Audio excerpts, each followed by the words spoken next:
It's so glad to join you all. First, I want to say I want to dedicate this presentation to former Representative Joe Moreno. He passed away, I think, about 25 years ago now. I'm wearing his block walking shirt when we would walk District 143, and of course a good friend, Representative Hernandez, now represents that. Oh, and there's Carmen. It's good to see Carmen too. So I want to say that. The other thing I want to say is that study that we did with Linda Darling Hammond was actually on Houston. We looked at every Houston student and every Houston teacher and found that qualified, experienced teachers were better than alternatively certified teachers. Now, there's probably alternatively certified teachers in this classroom, in this sanctuary today. So again, it's not dispersion. It's just that when you have that full experience, when you go to UT or U of H, on average, they do better. So this is really important work. Now, she had said that the data was more honest when I worked in HISD, but my superintendent was Rod Page. And the reason why I went to graduate school was because the district was not being honest what was happening to Black and Latino kids. I knew behind the scenes in the district that we were holding back 40 to 50% of all Latino and African American kids. All. Why? Because the toss was in the sophomore year.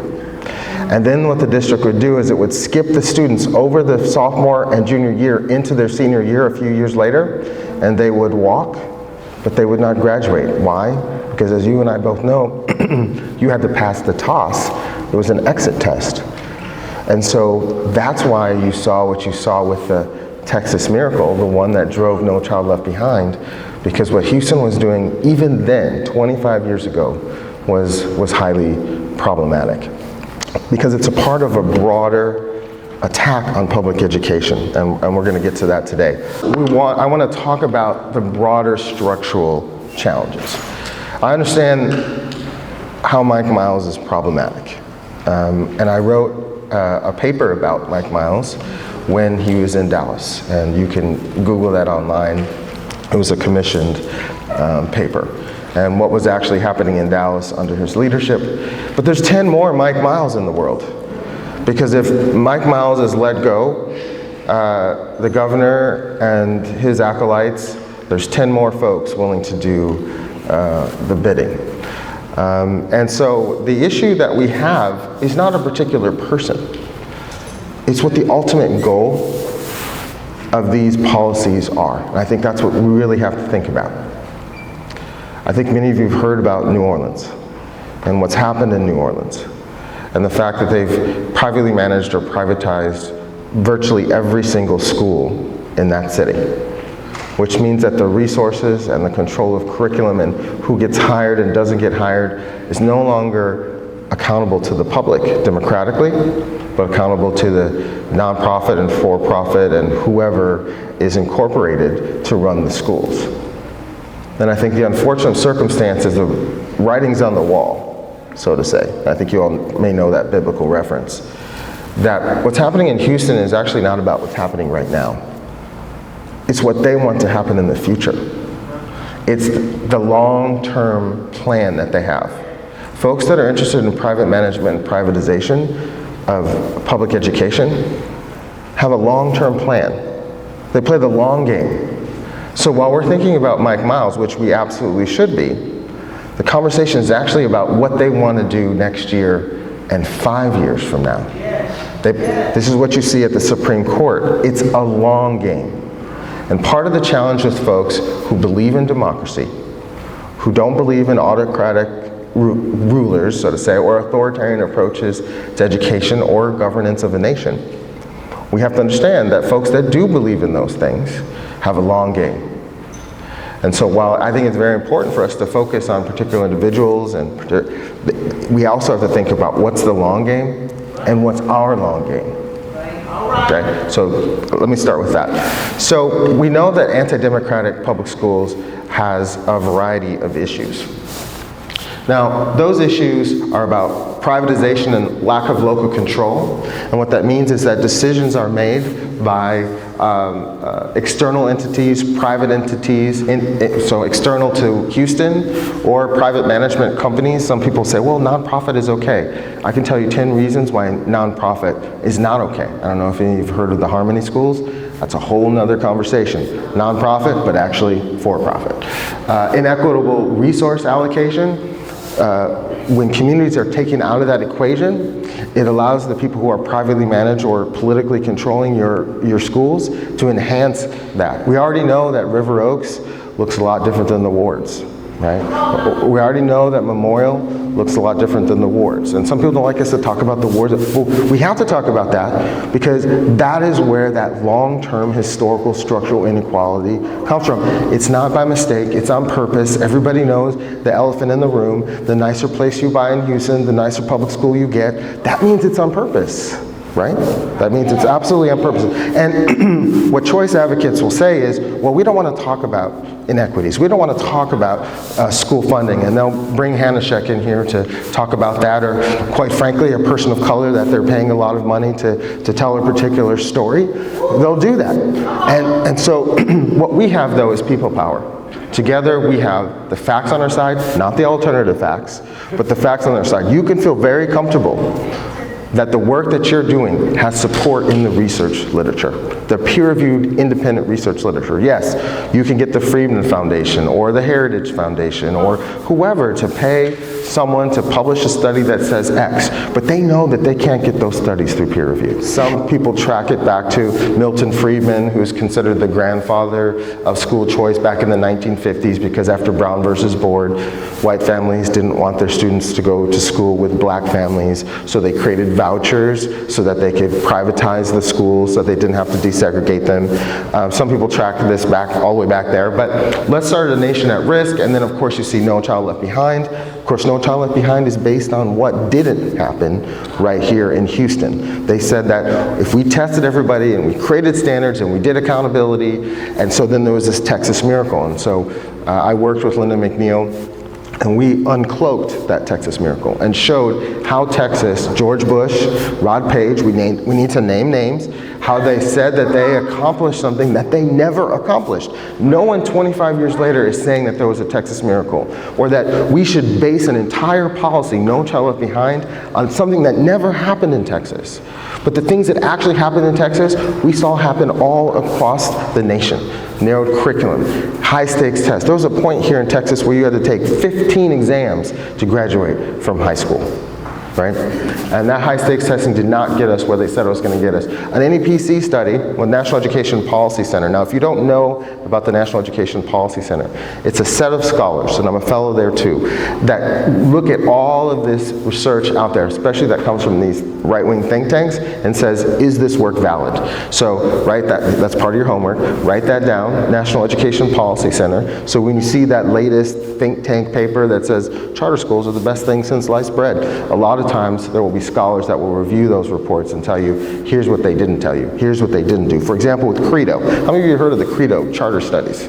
Okay, some of you. So a lot of times when they say charters are great, they're perfect. In fact, I was in Congress testifying on one of the charter school bills to the House Education Committee. And the Credo, the director of Credo at Stanford was there talking about how the latest Credo study was the best thing since sliced bread. But there's a whole bunch of things that they don't tell you about what they do. So for example, they'll tell you, we're comparing charter schools and neighborhood public schools, and charter schools are better. But if you actually look at their studies, oftentimes their own research don't say they're better. And that's after stacking the deck, because they don't actually compare all neighborhood schools to all charter schools. They just compare all charter school students to a very small subset that they've decided that they think is appropriate. So you might get 90% compared to 20%, or 90% compared to 30%. We don't really know what that number is because they don't tell us. And so they stack the deck in these studies too, because these are not independently peer-reviewed studies. They just want us to trust them that they've conducted these studies in the correct way. Okay, let's go to the next slide here. So privatization is not a policy shift. This is a strategy. It's a long-term strategy. So privatization of public education is not a policy shift. It's clearly anti-democratic. Undermining the very democratic foundations our educational system is built on. When we allow private and external interests to control local public education, we sacrifice community governance, equity, transparency, and distance ourselves from the principles of democracy. Now, I'm not a political scientist, okay? But I did sleep at a Holiday Inn last night. And so what the political scientists do is they look at autocracies and authoritarian governments. Now, I'm going to tell you a couple of things, and they're going to start to ring true, and that's going to be a little scary. What political scientists tell us is that autocracies and authoritarian governments try to undermine the free press. Okay? They try to take over K-12 education and control the curriculum. They try to criticize and undermine universities. They create alternative facts. Is this sounding familiar to you?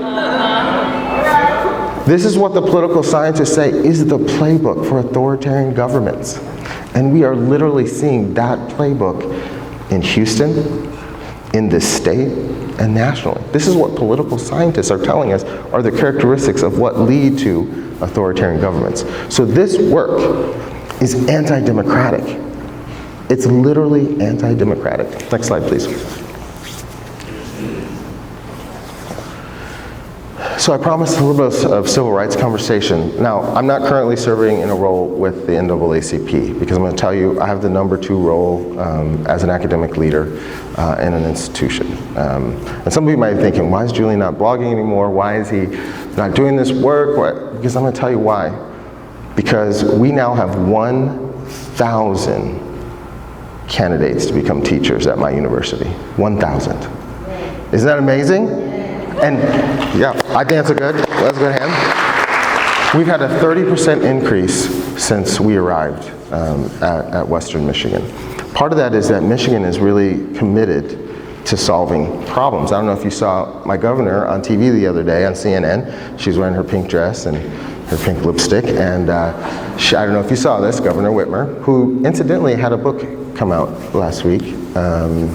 I don't know why people would release biographical books right in the middle of a presidential campaign, but that seemed to have had a long arc, but that's a conversation for in private. And one of the things that the legislature did was they said there's a teacher shortage. Now, in Houston, what do they do when they have a teacher shortage? Somebody tell me, what is Mike Miles doing? Somebody. Uncertified candidates? 19-year-olds? Teacher apprentices, okay, yeah. Okay, yeah, so what does Michigan do? Michigan says, you know what? We know that people who are in a district, they're bus drivers, they're aides, that they're committed to that community.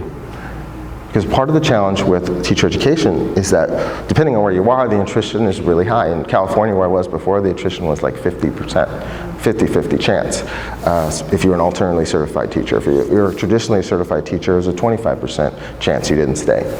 Now, here's the thing. What Michigan said was we're going to take this folks who work in the district and we're going to give them full scholarships to get their teacher certification. Well, I'm going to say that again. We're going to give them full scholarships to get their teacher certification. So what that would mean is that anybody in HISD that works in the district, they could go to U of H for free to get their certification. They could go to UT or A&M, right? And that's what Michigan's doing. And so we've had a 30% increase in our teacher candidates because actually people are really interested in becoming educators. We as a society just have to support that interest. And what's interesting is 5%, our demographics are a little different in Michigan, so let's say this, 5% of our demographics in Michigan are Latino, Latinx, 5%. Well, 15%, triple our demographics in our state are in our new Grow Your Own Teacher Ed program. Isn't that great? So we have 1,000 teacher candidates. That's how you solve the teacher shortage.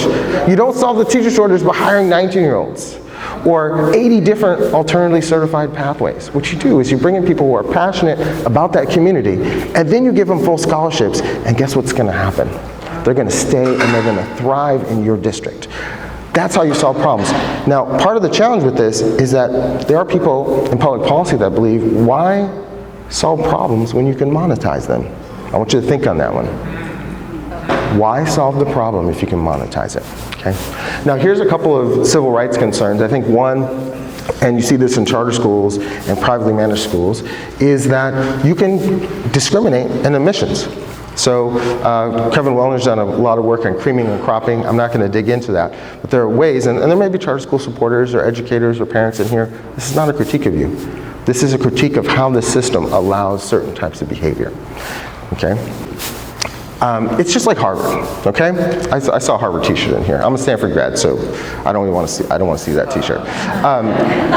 But here's my point. I can choose Harvard or I can choose Stanford. But you know what? They have to choose me too, right? So school choice is not a one-way choice. Now, people think that they can just go and they can choose this private school with their voucher, or I can just choose this charter school. But because it's privately managed, they get to make the decision. In public schools take everyone. Okay? Public schools take everyone, right? And I'm not going to tell you that there aren't issues with our public schools. We know that public schools have long-standing challenges with special ed, long-standing challenges with disparate discipline, long-standing challenges with teacher quality and teacher turnover. We know those are issues, but you know what? Charter schools take just about every issue. If you look at the research literature, the peer-reviewed research literature, they take every issue that we have in our public schools, and their data looks worse. Worse. So whether it is disparate discipline for brown and black boys or brown and black girls, or whether it is teacher attrition or any of those challenges, segregation, I wrote a paper, looked at every school. I didn't say I'm only going to look at 20% of public schools versus 90% of charter schools. I took the national data, the NCES data, looked at every charter, every neighborhood public school, and found that in most cases, and on average, not every city though, but overall, the charters were more segregated. So they take every issue and make it worse, right? So segregation, we talked about that. Teacher and staff hiring, lack of oversight. Well, let's go to the next slide. So one of the things that I talked about in my congressional testimony a couple of weeks ago was one, with private control and private management, there's a lack of oversight. Now, you're experiencing this right now with Mike Miles. There's a lack of accountability and lack of oversight, right? I think the second, there's reduced public oversight. But I'm gonna tell you what, all the people in this room, you are the public oversight. You are the ones to hold Mike Miles, to hold the district, and to more specifically hold the legislature and the government and the governor and the lieutenant governor accountable. That is our responsibility. So you are that public oversight, because they cannot, think about the power situation, right? It's always somebody else's fault, but they are the ones responsible. Next slide. Now, we talked about how this is a playbook, and there's several aspects to this playbook. And now, as I talk about this, news stories are going to probably run through your head. So one part of the playbook is how do you control the curriculum? Now, there's the sort of legal ways that they've done this with standards. Now, we examined, for example, the Texas standard and the Harvard Education Review paper, and found that in the social studies standards, that the history of communities of color was made optional. Optional, because the standards are, of course, linked to the tests, which are linked to the textbooks, which are linked to the curriculum. And so that's how they structurally limit these conversations. And this study was 2012, the last time we talked about critical race theory in 4th grade, which we all know is nonsense, right? We all know is nonsense. And in graduate school, maybe law school, you might see critical race theory, but the average teacher is going to be like, critical what? Right? But that's not what it's about. As you saw, you've seen the evolution to now be a conversation about all things DEI. DEI is a bad word now, in case you didn't know. No, it's not. You're trying to frame it as something that's problematic. And my campus, and I believe that all the campuses in HISD should be a place where everyone is welcome. That we have history that represents, and we found, for example, that Native Americans were only mentioned in the social studies history standards with the Trail of Tears. There was no Native American leaders. That was their sole mention. And that's the erasure of people of color and their history. And we know that when students of color and white students experience the history, that critical thinking skills, and this is research out of Stanford from San Francisco, that we know when students experience this diverse history, that their critical thinking skills are higher, which might actually be the problem. Suppression of speech, we see the situations on K-12 campuses and higher education campus, especially related to the war in Gaza. and the hostility towards students and freedom of speech around this topic. District takeovers, I don't think I need to say anything about that one because we're here in Houston, and I did talk about that in front of Congress, and quite frankly, most of the Republican Congress looked at me like they didn't even know what was happening in Houston when I started to talk about Houston, right? I had no idea. But what they did want to tell me was how great New Orleans was and how spectacular it was. And I'm going to tell you, afterwards, someone on their panel pulled me to the side and said, you know what, Julian, you made a lot of points about what's problematic about what's happening in the school choice movement. One of the other speakers on the panel pulled me aside to tell me that. Oh wait, not yet. Not the lipstick on the pig yet. No, back. All right. I've debated a long time about whether I should put that last picture, but I did it, so I just did it, all right. Book banning, the fact that, the Moms for Liberty can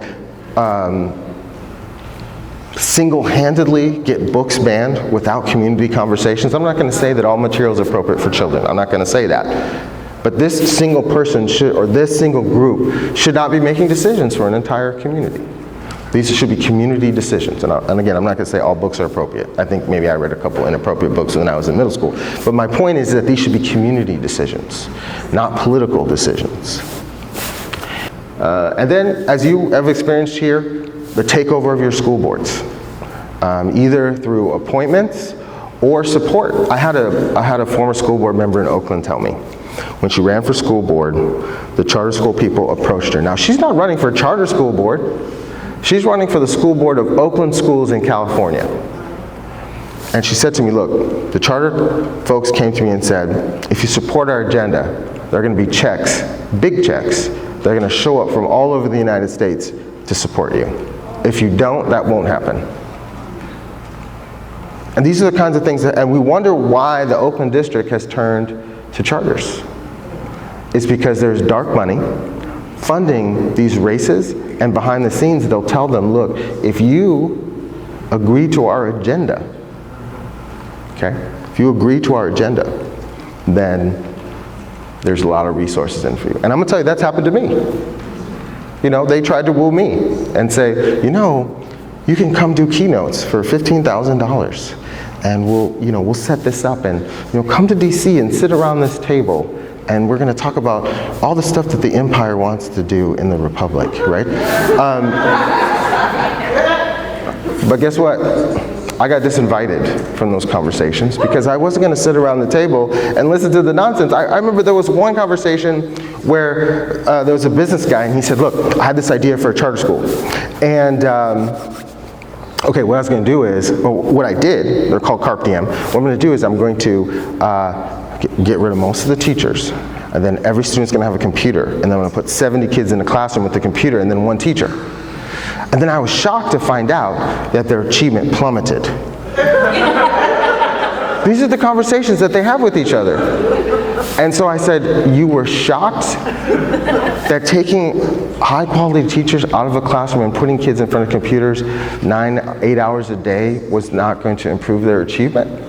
And so I asked the hard questions, and so I got disinvited, which is fine. I'm happy that they disinvited me. So next slide. And then finally, it's amazing what AI can do. So I said, give me a picture of a lipstick with a pig, and then on the tag, place Mike Miles. And so that's what it did. That's what it did. It's just a joke. I'm not calling Mike Miles a pig or anything like that. It's just a joke. And the point is that what's happening with the policies from emanating from Austin is that while they talk about equity and civil rights and all these themes of community, what they're really trying to do is put lipstick on the pig of anti-democratic approaches to public education. And it's on purpose, because they understand that critical thinking students, and I think you should all actually be flattered. The reason why this is happening is because these generations of students are scary to them, because they're critical thinkers. They have mixed groups of friends across racial boundaries. Right? They're marrying all sorts of folks. If you don't, if you have a black man and a Latino or a white and a black, if you don't have that in your family, you're going to, right? Because these kids have even from my generation, Generation X, They're a lot less balkanized. And I think that's scary to them. They understand that we're actually creating a different society. And that's why this is happening. This is happening because people who want a balkanized society, who want a top-down society, they're scared because what they see, even in their own children, even the Walton family children, is problematic for them. It's highly problematic. And so on the one hand, it's really terrible news that this is happening to us. On the other hand, the reason why it's happening is because the young people of today are really special and really different from our generations. And that's exciting to me.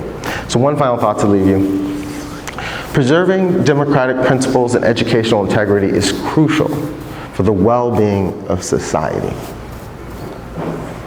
Critical thinking skills is the foundation of democracy, especially in an era of AI, false information, propaganda. Well, for my own kids, I test them. I give them propaganda, and I say, they're saying this. How are you going to think about that? And that's what we're going to have to do, because with AI, there is going to be an onslaught of additional things that look real that aren't. Like yesterday I saw, I'm gonna do a little squirrel. Look, squirrel.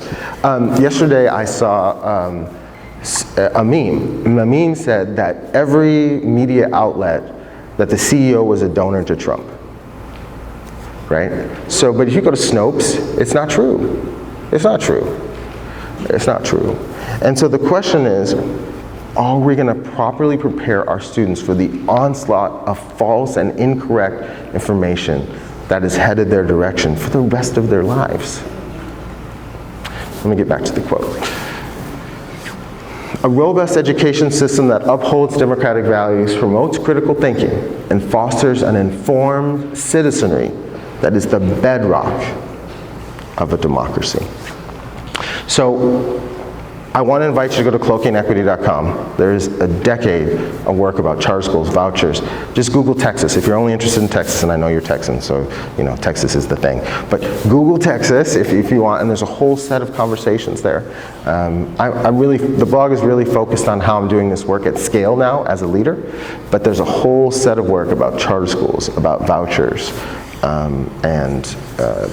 I'm going to talk about the difference between education reform that's focused on privatization and the education reform that's focused on community-engaged education policy. That's what my session's going to be about today. And so there's a whole set of conversations about community-based accountability, which is an idea we came up with about a decade ago and is now the law for every single student in California, and some districts are actually using it here too. And then finally, if you want references, I talked about a lot of different studies today. So there's a whole set of peer-reviewed studies about charter schools, about diversity, about standards, about high-stakes testing, about Teach for America.